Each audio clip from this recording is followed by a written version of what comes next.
Bonsoir à tous et bienvenue dans le journal des régions. Nous sommes en octobre, le mois du consommant local.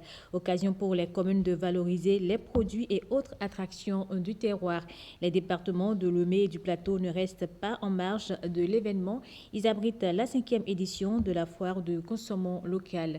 La cérémonie d'ouverture avec Calvador Avanou et Nathalie Doris Oulabi. Devenue un véritable outil de développement local, la foire du consommant local est le plus grand creuset d'échange et de promotion des produits made in Bénin et de leurs promoteurs dans les départements de Lomé et du Plateau. L'édition 2024 de l'événement met la lumière sur quelques innovations. Elle abrite pour la première fois des jeux, des activités sportives et culturelles, un match de football féminin avec des trophées aux meilleurs dans toutes les catégories des jeux et activités. Des panels et forums avec des formations au profit de nos entreprises et forains. Venus des 14 communes des 2 départements, plus de 200 forains prennent part à la 5e édition de la foire consommant local ici à Porto-Novo. Consommer local, c'est investir dans l'avenir de notre communauté. Au-delà d'un choix économique, c'est une exigence éthique. Cette foire est le reflet de notre engagement collectif envers notre économie locale. Les secteurs d'activité représentés sont l'artisanat, l'agroalimentaire, la pharmacopée, les services et les industries. Je demande à toute la population de Lomé et du Plateau et de tout le Bénin en général de venir visiter et découvrir à travers cette foire les merveilles de notre département et de soutenir nos forains d'une manière quelle que soit. Coupures de rubans et visites guidées des stands sont les autres temps forts de cette cérémonie d'ouverture conjointe de la foire consommant local dans Lomé et le Plateau. Séance de sensibilisation au harcèlement sexuel et autres formes de discrimination et de violence en milieu scolaire au CG1 L'Océan, une activité de l'Institut national de la femme. Elle marque la fin de la campagne de sensibilisation des élèves des 24 collèges d'enseignement général du Bénin. L'objectif est d'informer les jeunes sur les dangers du harcèlement sexuel. Christelle Tongodo et Ernest Tété.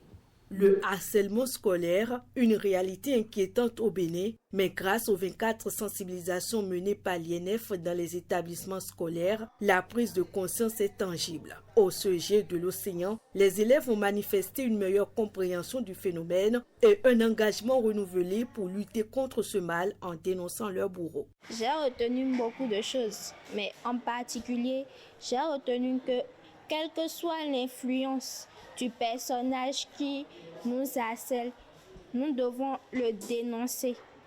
Et qu'il y a plusieurs moyens, plusieurs sites de dénonciation. Elles sont capables maintenant de dénoncer, parce qu'elles doivent nécessairement dénoncer le harcèlement sexuel pour pouvoir faire reculer ce phénomène qui existe toujours dans notre milieu. Il a empêché ces filles-là d'évoluer. Les élèves désormais mieux informés n'ont pas hésité à poser des questions de compréhension sur leurs droits, à partager leurs expériences, preuve que le message de l'INF a trouvé écho. Nous avons visité tous les départements du Bénin. Nous avons été à Tangueta, à Perere, à Ouessé, à Kandi, un peu partout. Et oui, nous avons vraiment et très sincèrement le sentiment que le message est passé. Il y avait beaucoup de questions, beaucoup de précisions, beaucoup de choses que les élèves ne savaient pas. Lorsqu'une élève vous dit, par exemple, que lorsqu'il y a harcèlement sexuel en milieu scolaire, c'est de la faute de l'élève, eh bien, ça dénote de ce qu'il fallait vraiment faire cette mise au point-là, rappeler les précisions de la loi, surtout que depuis 2021, le consentement ou le présumé consentement d'une élève harcelée ne vaut pas devant les juridictions. Le combat contre le harcèlement se poursuit avec une détermination collective qui laisse entrevoir un avenir meilleur pour les jeunes. Rendre les agents sur le terrain plus efficaces, c'est l'objectif que s'est fixé la Société de gestion des déchets et de la salubrité dans le Grand Nokoué. Elle a mis à leur disposition du matériel dédié à la collecte des ordures dans les ménages. La remise officielle avec Miché Elegbert et Nathalie Doris au Labi. Les petites et moyennes entreprises PME recrutées par la Société de gestion des déchets et de la salubrité, SGDS, ont démarré leurs activités sur le terrain dans la ville capitale depuis quelques semaines. La mise à disposition de ces nouveaux moyens roulants va améliorer les résultats déjà obtenus en matière de collecte des déchets ménagers. Aujourd'hui, ils utilisent des matériels performants. Le nombre de tressés qu'ils vont utiliser a augmenté. Ils ont utilisé aussi des tracteurs, ils vont utiliser aussi des camionnettes. Du coup, une PME ne peut pas sauter une maison. Ils doivent passer de maison en maison pour ramasser les déchets des ménages obligatoirement. C'est l'occasion de sensibiliser les agents commis à la tâche, mais aussi de leur rappeler quelques obligations des PME à leur endroit. Tous les employés des PME doivent être payés par virement. Ils doivent déclarer les agents à la CNSS. Après ça, ils doivent avoir l'assurance santé. Selon leur cahier de charge, les agents de collecte ont pour obligation de passer dans les ménages 2 fois par semaine. La commune d'Akwa-Misrété est sortie vainqueur du concours de théâtre scolaire sur les thématiques du projet Soued Bénin dans le département de l'Ouémé. La phase de sélection qui a mis en compétition 5 communes sur les 9 que compte le département s'est déroulée en présence de Calvador Aranou et Nathalie Doris au Labi. Mon nom, c'est Franck. Mais toi, tu m'appelles France. Je m'appelle... Enlève le monsieur. Je m'appelle... C'est le CEG1 Akwa-Misrété qui remporte cette phase départementale du concours de théâtre sur les thèmes du projet Soued Bénin. Je suis heureux d'être désigné meilleur du département de l'Ouémé. Et déjà, les défis qui nous attendent, nous sommes conscients de ça pour pouvoir les relever. Porto Novo, Adjara, Avrankou, Akwa-Misrété et Dangbo sont les 5 communes dont les classes culturelles des collèges sont mises en compétition pour le compte du département de l'Ouémé. Vraiment, nous avons vu des talents exploser. Le CGA Akwa-Misrété va représenter le département de l'Ouémé au plan national. Donc, nous devons vraiment avoir un regard sur cette troupe-là afin que l'Ouémé gagne au plan national. Portée par Soued Bénin et le gouvernement, l'initiative vise la promotion de la protection de la fille sous toutes ses formes. Je suis vraiment satisfaite. Mon regret ici ce soir, c'est que ces différentes troupes ne se sont pas rapprochées de nos structures opérationnelles pour en savoir plus sur le projet Soued. Un grand programme de gouvernement, d'accord, qui embrasse toute cette thématique-là pour pouvoir mettre la femme pleinement dans ses droits. Ce concours de théâtre, c'est beaucoup plus pour communiquer sur le comportement social et sensibiliser sur les thématiques qui sont les thématiques du Soued. Comme j'ai l'habitude de le dire, il y en a 3 principalement. Donc il y a le maintien des filles à l'école, il y a les compétences de vie et également il y a l'autonomisation des filles. Et de cette thématique, il en découle des thèmes souvent fréquents où il faut changer le comportement. Le CEG1 Akwa-Misrété portera ainsi le flambeau de l'Ouémé à la phase nationale. La compétition a eu lieu dans le Mono sur la base des moyens de prévention et de lutte contre les comportements déviants et les abus sexuels en milieu scolaire. Les élèves des classes culturelles ont créé des pièces théâtrales. À terme, le jury a désigné le gagnant. Evariste Zomoron et Samirat Tchabimale. Le concours de théâtre à l'étape du Mono sur les thématiques du projet Soued est remporté par le Collège d'enseignement général de Grand Popo avec le thème « Grossesse non désirée en milieu scolaire ». La 2e place revient au CEG2 de Lokossa qui s'est intéressé à la scolarisation et au maintien des filles à l'école. C'est le moment de féliciter toutes les troupes qui ont compéti. Parmi les meilleurs, il y a la meilleure des meilleurs. Et c'est Grand Popo qui a gagné cette fois-ci. Je dis sincèrement merci aux bailleurs du projet Souhaite Bénin. Nous voyons donc à travers cette initiative des enfants user des talents qu'ils cultivent à la faveur des classes culturelles pour sensibiliser leurs pères sur la nécessité de faire en sorte que chaque fille qui est scolarisée devienne donc un cadre sur lequel sa nation pourra compter pour aller au développement. D'abord, on est content parce qu'on a gagné, c'est ce qu'on voulait. Ça nous a permis d'avoir beaucoup de connaissances sur comment on va gérer notre vie, comment on va se comporter pour ne pas tomber dans des problèmes comme ce qu'on vient de présenter. Face à des menaces ou à des harcèlements, on doit se rendre au poste de police, informer les dirigeants de comment ça se passe pour pouvoir trouver des solutions. Les comportements déviants et abus sexuels en milieu scolaire représentent un facteur d'abandon pour bon nombre d'élèves au Bénin. Les responsables présents à ce concours souhaitent la pérennisation de l'initiative.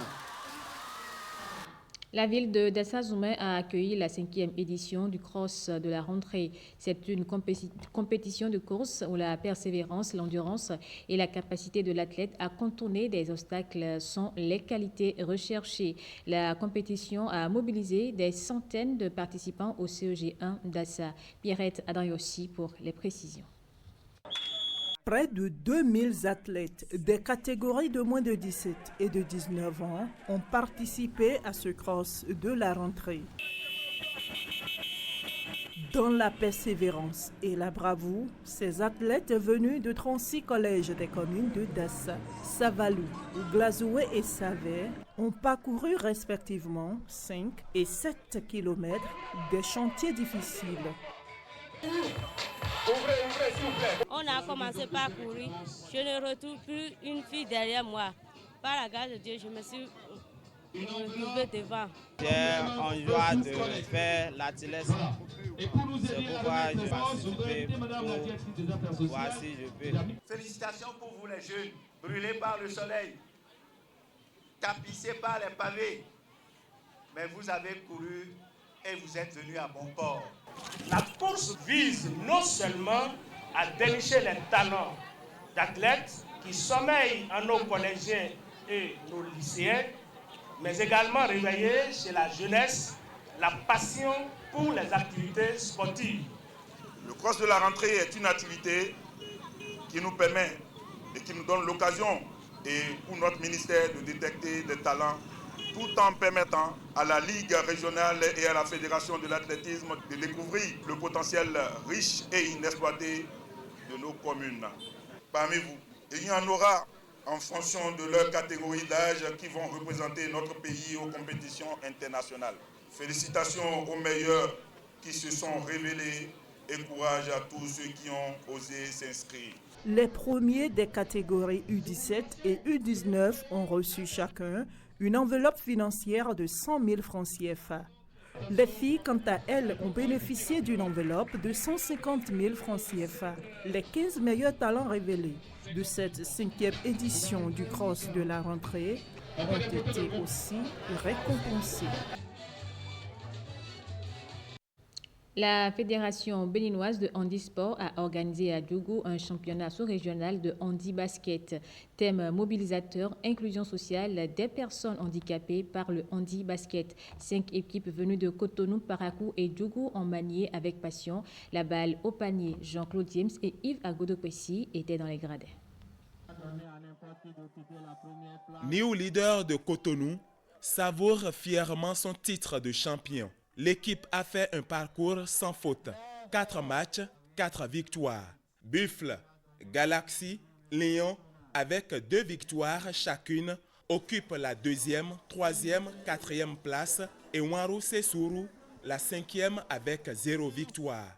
L'idée derrière ce championnat de basketball est l'inclusion sociale des personnes vivant avec un handicap. Le président de la République a tenu la promesse de prendre des mesures d'inclusion pour corriger la discrimination qui a tout le temps frappé donc les personnes handicapées. Le ministre Bernard Dato qui a également nommé pour une première fois dans l'histoire du Bénin un conseiller technique au handisport. Cela veut dire l'importance du handisport dont nous voulons remercier au nom des Paralympiens béninois, remercier le gouvernement et je finirai pour dire aux familles qui continuent de cacher encore les enfants handicapés dans l'arrière-cour que leur vraie place, ce n'est pas l'arrière-cour, leur vraie place, c'est dans la société.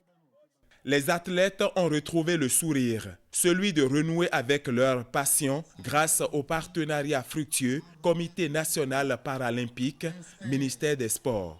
Je suis tellement content et comme on le dit, seul le travail bien fait paie.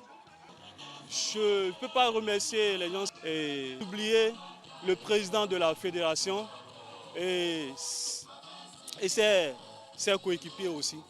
Et nous avons gagné certains matchs, nous avons perdu un match suite à quelques erreurs, mais que nous allons corriger pour le meilleur du basketball en fauteuil roulant.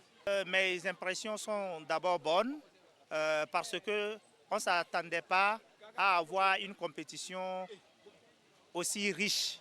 C'est pour ça que j'apprécie le travail que le CNP a fait en collaboration avec le ministère des Sports. Mon souhait est que ça continue. Après ce rendez-vous de basketball en fauteuil roulant, le président du CNP et son équipe convient le public à Adjoun pour le championnat de para-athlétisme et de goalball. Et c'est la fin de ce journal. Merci à vous de l'avoir suivi.